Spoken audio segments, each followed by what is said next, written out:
It's the lineal championship, but the problem here is Caleb Pointer is a good guy, like elite level as an amateur, and Grider's got that waiting for him. Like that's a tough fight to prepare for. Well, we'll just have to wait and see what happens when Caleb Pointer and when he gets back sometime in 2025. So we move on to what will be our 20th fight of the evening. And this is for the Griggs Entertainment vacant 145-pound title.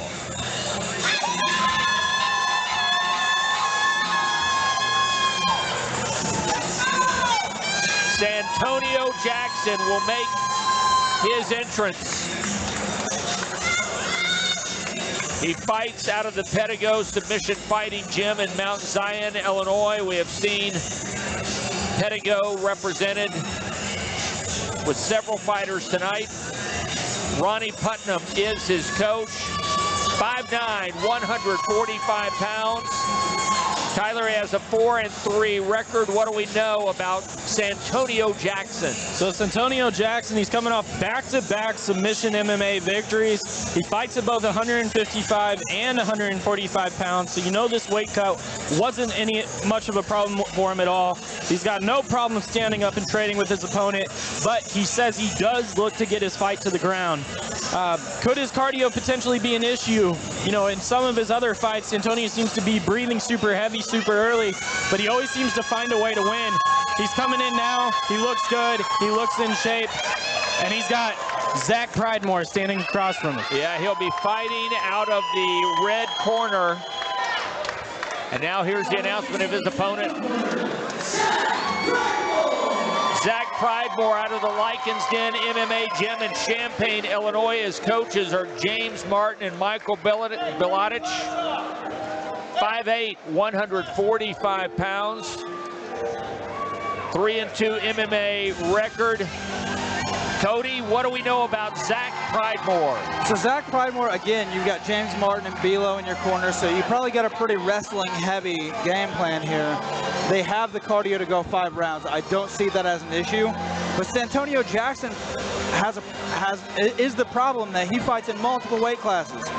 He has no problem standing and trading, but he's a ground fighter. So, I mean, they're both very well balanced on what they can do. So momentarily, both fighters will be in the ring for the official announcement from Brady L. Davis. Tyler? Yep, and as Zach Pridemore makes his way to the cage here, you know, he was scheduled to fight in the main event at the GE Fights in Franklin, the card that unfortunately got canceled, but he suffered an accidental massive cut, basically from his forehead to his nose during training, an accidental knee that required 20 stitches. So actually that fight, or that card getting canceled, allowed him to heal up and be able to participate in this one tonight. So as Zach Pridemore gets set to enter the cage, we want to say thanks to Bravix Car Center, the neighborhood car care specialist that you can trust at 1300 Lafayette Avenue in Terre Haute. You can give Bravix a call at 812-232-0681. And here is Zach Pridemore.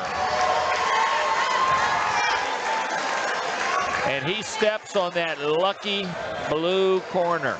Ladies and gentlemen, this battle is scheduled for 3 rounds. This is for the vacant Griggs Entertainment Championship fight first round red corner. He's a freestyle fighter representing Pedigo Submission Fighting in Mount Zion, weighing at 144.6 pounds with a record of 4 wins and 3 losses. From Decatur, Illinois, Santonio.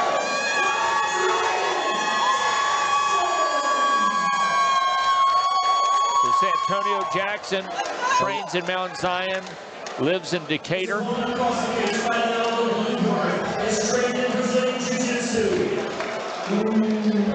the Lycans Den MMA, weighing in at 142.1 pounds with a record of 3 wins and 2 losses.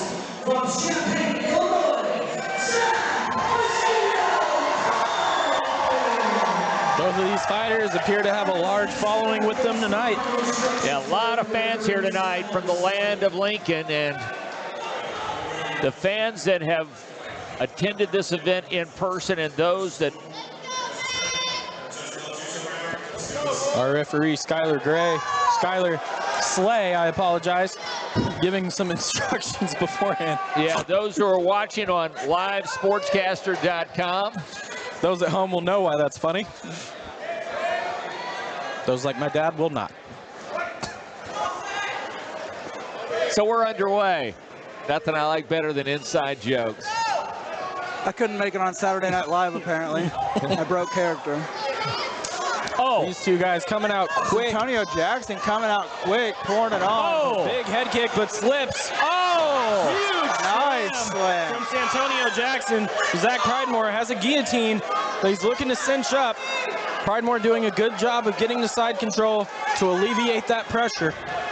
Santonio Jackson with the one kick that went all the way over the top of Pridemore's head. I believe we have some of Santonio Jackson's family directly behind us. Yep. Landing some big punches.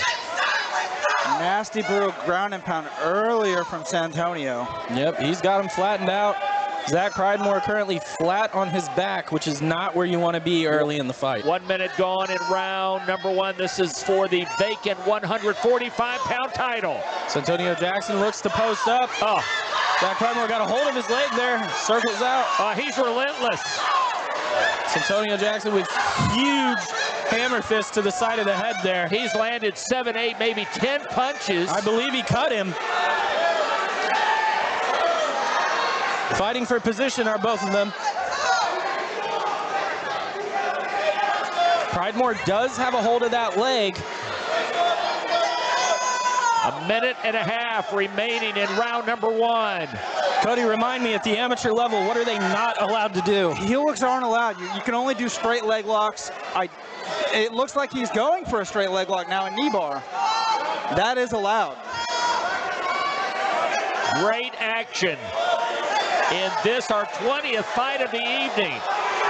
Santonio Jackson and Zach Pridemore. Santonio Jackson doing a good job of rolling with Pridemore to avoid that leg lock. Here's the crazy thing. You can see Santonio looking to his corners because he knows that's not a legal submission. Right. Under a minute remaining in round number one. This is for the 145-pound title. Santonio Jackson has a guillotine, but it is not tight. Pridemore able to pull his head out, looking to fight for top position now. Pridemore was looking for a ninja choke earlier. We've seen a few guys go for those tonight. Well, the action is slowed dramatically here. 30 seconds remaining in round number one. And again, this is a title fight, so this is 5 3-minute rounds. And these gentlemen set a blazing pace that you can't frantic in those first 2 continue to minutes. put that out unless Jackson your name's came out Rob. extremely fast. 10 seconds remaining in the opening round. Pridemore looking to post up and finish the round on top. Skylar Slay looking in. Super close fight. Hearing from the crowd, just so everybody knows at home, good corner advice is not get up. Yeah, it always makes me laugh sometimes hearing, spectators yelling, just get up. like put one of these guys on top of you and you just get up. It's like one of those guys you used to see back in the day wearing the old tap-out shirts. They would just be like, oh, jiu-jitsu wouldn't work on me. It doesn't work on Derek Lewis. Okay, guys, how do you score round number one here for the vacant 145-pound title? Cody, let's start with you. I'm going to say Pridemore took that. I think that the pace set by San Antonio in the beginning was it was good, but at the end of the round, Zach Pridemore kind of took over, had the better positioning. Tyler, what do you think? Yeah, see, this is why, if you can, you want to try to win the second half of the round as opposed to the first, because Jackson came out early. He was landing some big shots from the top there, but the last thing the judges are going to see, as you can see here, he threw that big head kick, was able to get Pridemore down on the ground, but the last thing the judges saw was Pridemore on top and Jackson on his back. So we'll see how he starts. That kick, though, that Jackson missed, he was way up in the air. Here we go, round number two. Highlight of that first round was definitely the slam by Jackson, though.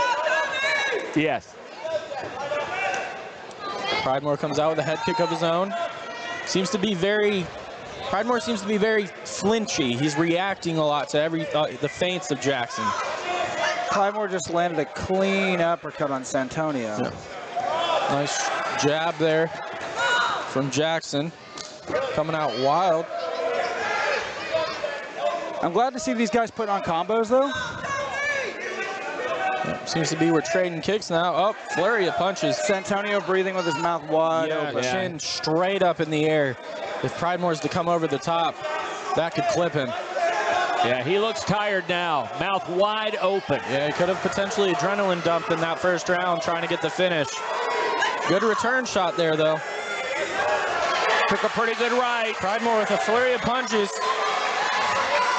Good shot looking right down on these two combatants. Pridemore's got to make sure he doesn't leave his head in a position to where Jackson can put him in a guillotine. Boy, Santonio Jackson looks gassed. Yeah, very heavy breathing, but he's still returning and landing some shots. So this is what we were talking about earlier. He always seems to gas out, but he always still finds a way to win.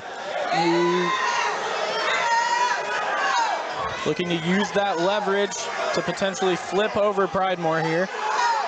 But that takes so much energy from your arms. Yeah, if it doesn't work, and it does, it pays off for him. And reversed immediately. Great move by Pridemore to get on his back. He's gotten flattened out.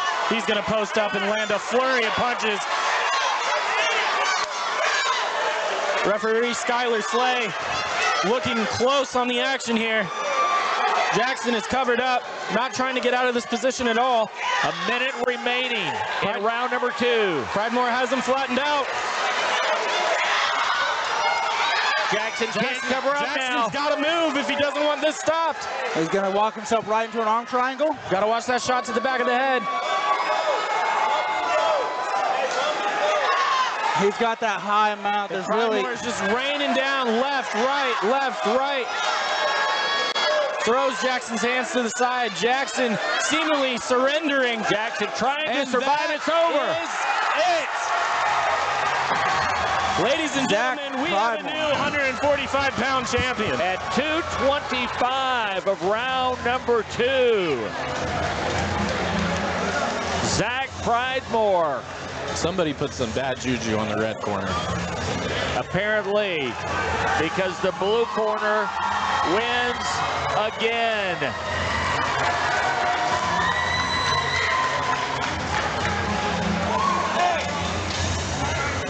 That is 9 consecutive wins for the blue corner.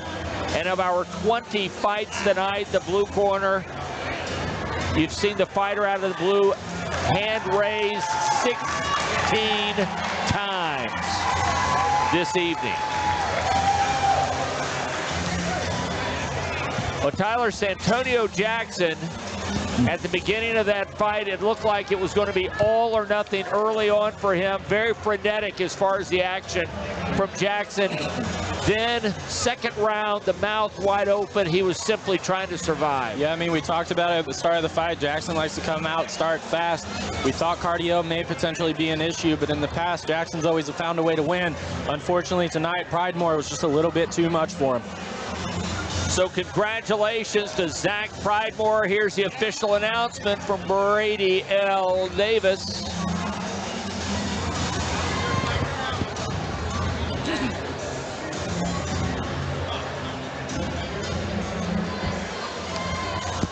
Ladies and gentlemen, 2 minutes, 28 seconds in the second round.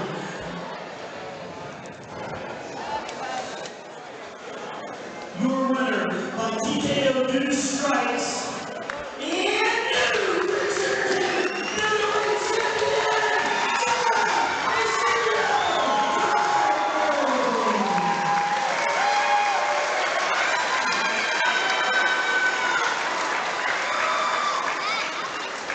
Zach Pridemore goes down on one knee.